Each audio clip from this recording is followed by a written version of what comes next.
먹는 것이 곧 나를 만든다. 안녕하세요, 리틀 약사입니다. 예전만 해도 중년이라고 하면 나이가 많고 은퇴를 앞둔 느낌이었는데요. 이 100세 시대인 지금의 중년은 한창 현역으로 뛰어야 될 때입니다.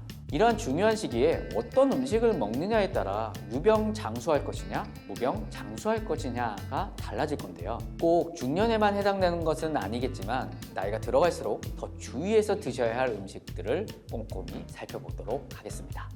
구독, 좋아요. 중년에게 나쁜 첫 번째 간식, 바로 말린 과일입니다. 말 그대로 과일을 말린 것이라서 맛도 달달하고 과자보다 건강하게 보여서 다이어트 하실 때도 드시죠. 물론 말린 과일에도 건강에 이로운 섬유질이라든지 칼륨, 식물성 화합물이 들어가 있지만요. 현대인에게 이 말린 과일은 건강한 간식이 아닐 수 있습니다. 그 이유는 바로 당류의 과잉 때문이죠. 현대는 이 넘쳐나는 당류로 부족의 시대가 아닌 이 과잉의 시대에 살고 있습니다. 특히 중년 이후 당류의 과잉 섭취는 비만이라든지 고혈압, 당뇨병, 심장병의 주요 원인이 되고 있죠.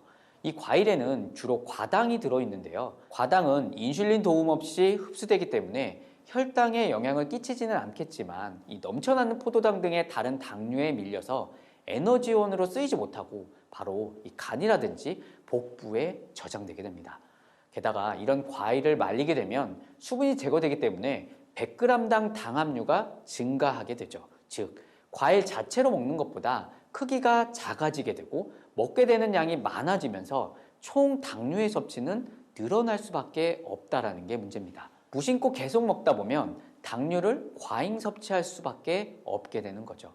저조차도요, 이 동남아 여행 갔다 오면서 사왔던 이 건조 망고 많이들 아실 건데 한번 먹기 시작하면 한 자리에서 한 봉지를 다 먹었던 기억이 납니다. 시중에 이렇게 판매되는 말린 과일을 보면 갈변이라든지 부패를 막기 위한 아황산염 같은 첨가물들이 많이 들어가 있는데 이러한 첨가물은 천식이나 발진, 복통 같은 알러지를 유발할 수 있으니까요. 이 부분도 주의해 보시는 게 좋겠습니다. 중년에게 나쁜 두 번째 간식이 바로 양갱입니다. 양갱, 어릴 적 할아버지가 배고플 때 간식으로 드셨던 게 기억납니다. 그런데 사실 양갱은 어쩌면 말린 과일보다 안 좋을 수도 있습니다. 말린 과일에는 기타의 영양소라도 좀 들어가 있겠지만요. 이 양갱은 사실 당덩어리일 뿐입니다. 실제 양갱을 만드는 과정을 보면 한천에 물엿과 설탕과 팥, 앙금 같은 것을 넣게 되는데 우리가 생각보다 이 물엿이라든지 설탕이 아주 많이 들어간다는 겁니다.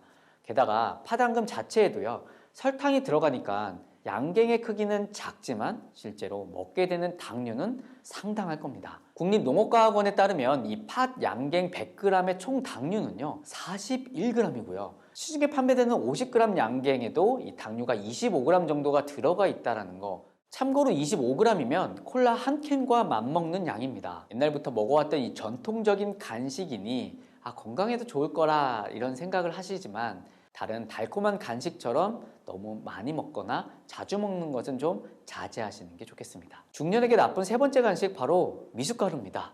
놀라셨나요? 미숫가루는 쌀, 현미, 귀리, 보리 등 다양한 곡물을 가루로 만들어서 물이라든지 우유에 타서 마시는 간식입니다. 사실 이 미숫가루 자체가 나쁜 것은 아닙니다. 문제는 이 미숫가루를 매일 간식으로 드실 때 물에만 타서 드시는 게 아니라 설탕을 다량 넣다거나 또 우유에 매일 섞어 드신다는 겁니다.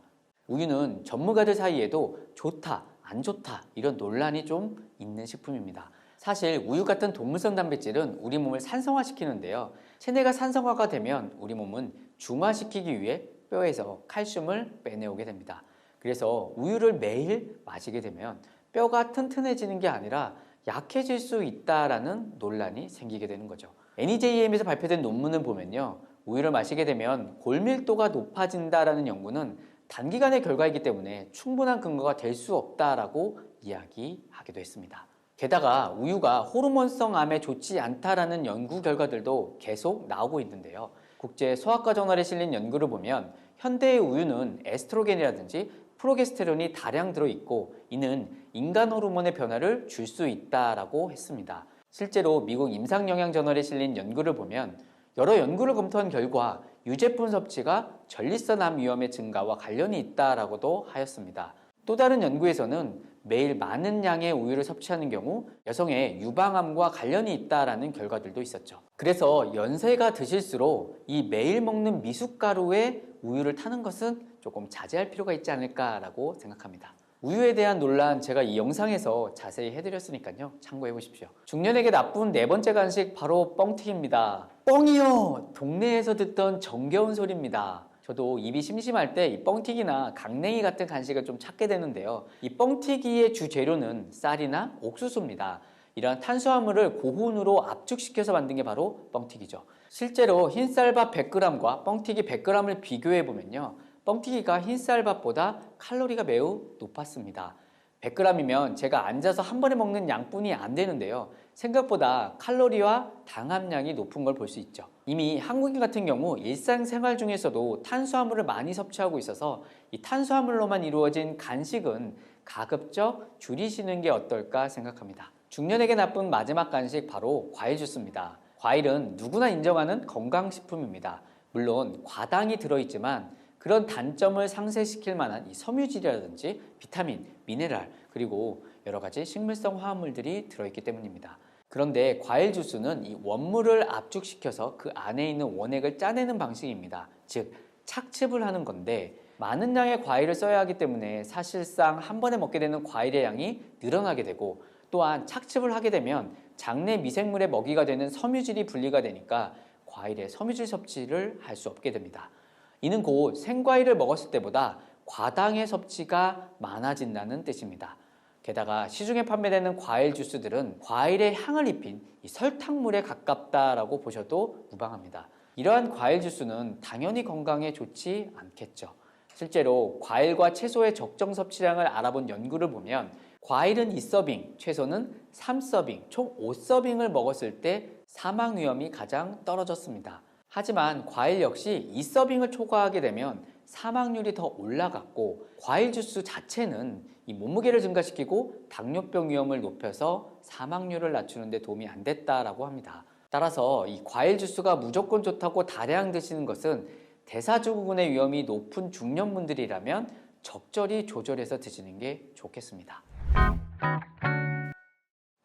자, 오늘은 자주 먹으면 중년에 나쁜 간식을 한번 알아봤습니다.